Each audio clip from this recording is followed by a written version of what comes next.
So, in ugly scenes at the Melbourne airport, Virat Kohli has exploded at a female journalist. Now, this is quite bizarre. Virat Kohli told the media off saying they were not allowed to film him. Well, yes, they are allowed to film him. That he was at a public international airport. Now, this has never, ever, ever been a problem for Virat in the past. He's always come through the Melbourne airport and every other airport, for that matter, in this country. He's been filmed. But the difference is, then he was in form. Then he was making hundreds. Now he's badly out of form. Virat was not the only man to be filmed going through This the morning? airport yesterday.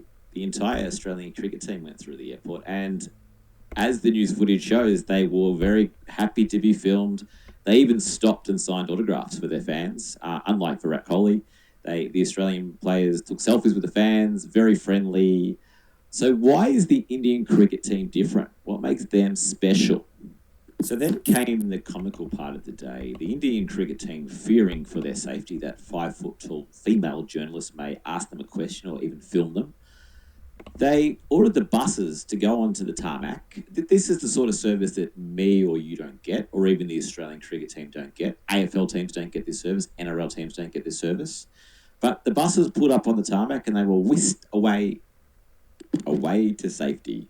So the Indian cricketers were chauffeured away from the Melbourne airport and all the dangers that lurked in the corridors of Melbourne airport, like the journalists who were waiting to ask questions about Virat Kohli's lack of form and his abuse of a female journalist earlier in the day.